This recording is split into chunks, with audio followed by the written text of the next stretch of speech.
Hi friends, నమస్కారం. Welcome back. చూడండి, పాలకూర వగరుగా కొంచెం చేదు ఫ్లేవర్ ఉండడం వల్ల పాలకూర డ్రైగా ఫ్రై చేసుకొని తినడానికి చాలామంది ఇష్టపడరు.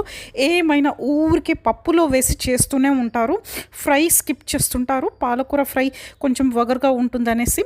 అంతేకాకుండా పిల్లలు కూడా అప్పుడప్పుడు ఇష్టపడారంటే అస్సలు తినరు, మొండికేస్తుంటారు. అలా కాకుండా పాలకూర ఫ్రై చాలా రుచిగా టేస్టీగా ఇష్టంగా రావాలంటే, అడిగి మరీ చేయించుకోవాలంటే ఈ విధంగా ఆలు పాలక్ ట్రై చేయండి. దీనివల్ల ఆలు లేదా పొటాటోలో ఉన్న స్వీట్ ఫ్లేవర్, ఇంకా ఆనియన్ లేదా ఉల్లిపాయ స్పైసీ ఫ్లేవర్తో పాలకూరలో ఉన్న వగరు మొత్తం పోయి మీకు రెసిపీ చాలా టేస్టీగా సూపర్గా అవుతుంది. పదండి మరి రెసిపీ చూద్దాం. మీకు రెసిపీ నచ్చినట్లయితే తప్పకుండా వీడియో ఎండ్ వరకు చూడండి, లైక్ చేయండి, షేర్ చేయండి, మరియు ఛానల్ సబ్స్క్రైబ్ చేయండి. చూడండి, ఇక్కడ పాలకూర నేను సన్నగా తురిమేసి తీసుకున్నాను. అయితే పాలకూరలో లావాటి కాడలు తీసేయాలి. సన్నటి కాడలు ఉన్నట్టయితే సన్నగా తురిమేసుకోవాలి కాడతో పాటు.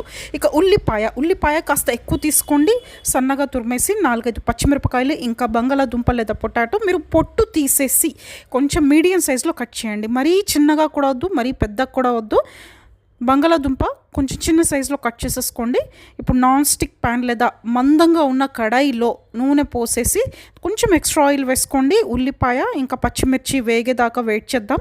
మూత పెట్టేసి ఒక 3-4 నిమిషాలు వదిలేద్దామండి. చాలా బ్రౌన్గా చేయొద్దు. బ్రౌన్గా చేస్తే తప్పకుండా వగరు ఫ్లేవర్ వస్తుంది. కొంచెం 50% కుక్ చేయాలి. లైట్ బ్రౌన్ కలర్లో ఇలా షేడ్ అయిపోతే సరిపోతుంది. అలాంటప్పుడే కర్రీ టేస్టీగా ఉంటుంది. ఇక దీంట్లోనే మనం కట్ చేసి పెట్టుకున్న బంగాళాదుంప కూడా వేసేసుకుందాము.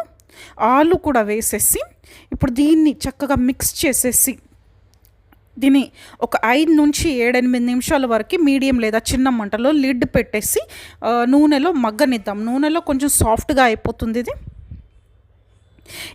ఇంకా ఇప్పుడే మనం ఎక్కడ కూడా ఉప్పు పసుపు వేసుకోలేదు, ఎందుకంటే ముందుగానే ఉప్పు పసుపు వేసుకుంటే కొంచెం అది నల్లగా అయిపోయే ఛాన్సెస్ ఉంటుంది.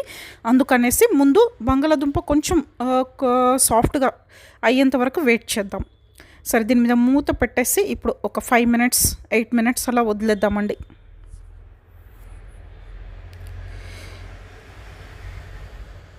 ఇప్పుడు తీసి చూసినట్టయితే చూస్తున్నారా, బంగాళాదుంప చక్కగా ఆనియన్ పొటాటో రెండు కూడా సాఫ్ట్గా స్మూత్గా నూనెలో మగ్గిపోయాయి. దుంప సాఫ్ట్ అయిన తర్వాత ఇప్పుడు రుచికి సరిపోయేంతగా ఉప్పు ఇంకా పసుపు వేద్దాము. పాలకూర ఫ్రై అన్నప్పుడు తప్పకుండా కొంచెం ఎక్స్ట్రా సాల్ట్ వేసినా చాలా ఉప్పుగా అయిపోతుంది. కాబట్టి ఉప్పు కాస్త తక్కువనే వేయండి, చూసి వేసుకోండి.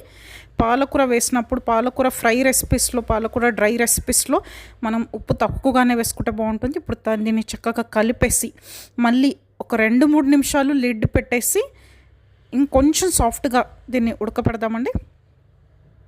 ఉప్పు పసుపు చక్కగా మగ్గేంత వరకు లిడ్ పెట్టేసి ఒక 3-4 మినిట్స్ వదిలేద్దాం. చిన్న మంటలో పెట్టేద్దాం. ఇక్కడ చూసినట్టయితే చూస్తున్నారా, నూనె పైకి తేలుతుంది. బంగాళాదుంప సాఫ్ట్గా స్మూత్గా ఉడికిపోయింది, నూనెలో చక్కగా కుక్ అయిపోయింది. ఇప్పుడు కచ్చపచ్చగా దంచి పెట్టుకున్న జీలకర్ర, ఒక సగం టీ స్పూన్ జీలకర్ర, ఇంకా జింజర్ గార్లిక్ పేస్ట్. నేను హోమ్ మేడ్ మాత్రమే వాడండి, చాలా రుచిగా ఉంటుంది. జింజర్ గార్లిక్ పేస్ట్ కూడా వేసేసి పచ్చిదనం పోయేంత వరకు, మంచి స్మెల్ వచ్చే వరకు ఒక 2 మినిట్స్ అలా ఫ్రై చేసేసుకుందాము.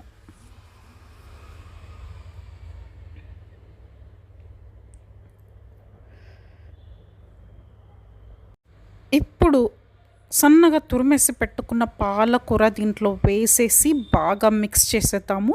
మిక్స్ చేసి పెద్ద మంటలో పెట్టి హై ఫ్లేమ్లో పెట్టి మిక్స్ చేస్తే హై ఫ్లేమ్లో 2 నిమిషాల్లో సాఫ్ట్గా అయిపోతుంది. పాలకూర వెంటనే మగ్గిపోయి దగ్గర పడుతుంది. చూస్తున్నారా, జస్ట్ 2 మినిట్స్లో 50% సాఫ్ట్ అయిపోయింది. ఇప్పుడు దీన్ని మూత పెట్టేసి పూర్తిగా కుక్ అయ్యేంత వరకు ఒక 5 మినిట్స్ అలా వదిలేద్దాం. మనం ఇప్పుడే ఉప్పు కారం వేసుకోవద్దు. చాలామంది చేసే మిస్టేక్ ఇదే. కారం వెంటనే పాలకూర వేసినప్పుడే కారం వేసి మగ్గిస్తే నల్లగా అయిపోతుంది, వగరు ఫ్లేవర్ చేదుగా వస్తుంది. కాబట్టి ముందుగా పాలకూర ఉడకనివ్వాలి. పాలకూర ఉడికిపోయి దాంట్లోంచి వాటర్ రిలీజ్ అవుతున్నప్పుడు, చూస్తున్నా నీళ్ళు ఊరుతున్నప్పుడు, లాస్ట్లో దించేసే 2-3 నిమిషాల ముందు కారం, కొద్దిగా ధనియాల పొడి వేసేసి దీన్ని మిక్స్ చేద్దాం. చూస్తున్నారా, పాలకూర నూనెలో సాఫ్ట్గా ఉడికి వాటర్ రిలీజ్ చేసినప్పుడు అంటే నీళ్ళు ఊరిన తర్వాత అప్పుడు మనం కారం వేసుకుంటున్నాం. దీనివల్ల ఏమవుతుందంటే పాలకూర నల్లగా మారదు. పాలకూర ఫ్రై చేసినప్పుడు బాగా గమనించండి మీరు. కారం వేసి చాలాసేపు ముందుగానే కారం వేసేసి పాలకూర ఉడకనిచ్చినట్టయితే నల్లగా మారిపోతుంది. అలా కలర్ చేంజ్ అవ్వకుండా చక్కగా డార్క్ గ్రీన్ కలర్లో ఉండాలంటే పాలకూర ముందుగా ఉడకనివ్వండి. ఉడికిన తర్వాత కారం వేసి మిక్స్ చేసి అలా కొంచెం నూనె పైకి తేలేంత వరకు చిన్న మంటలో పెట్టి మూత పెట్టేసి ఒక్క 2-3 నిమిషాలు వదిలేసేయండి. దీనివల్ల పాలకూర కలర్ కూడా మారదు, వగరు ఫ్లేవర్ కూడా రాదు. ఇప్పుడు మూత తీసి చూసినట్టయితే చూస్తున్నారా, పూర్తిగా నూనె పైకి తేలుతుంది, చక్కగా కుక్ అయిపోయింది. లాస్ట్ అండ్ ఫైనల్ ఇప్పుడు కొద్దిగా గరం మసాలా వేసుకోండి. దీనివల్ల మంచి వాసన వస్తుంది. గరం మసాలాతో మంచి ఫ్లేవర్ ఇంకా స్మెల్ వస్తుంది. బంగాళాదుంప స్వీట్ ఫ్లేవర్ ఇంకా ఆనియన్ స్పైసీ ఫ్లేవర్తో పాలకూరలో వగరు ఫ్లేవర్ అనేది తగ్గిపోయి మంచి స్పైసీ ఫ్లేవర్ వస్తుంది. ఎక్కడ కూడా వగరుగా అనిపించదు. చూడండి, ఎక్కడ పాలకూర కలర్ కూడా నల్లగా మారలేదు, చక్కగా డార్క్ గ్రీన్ కలర్లో ఉంది.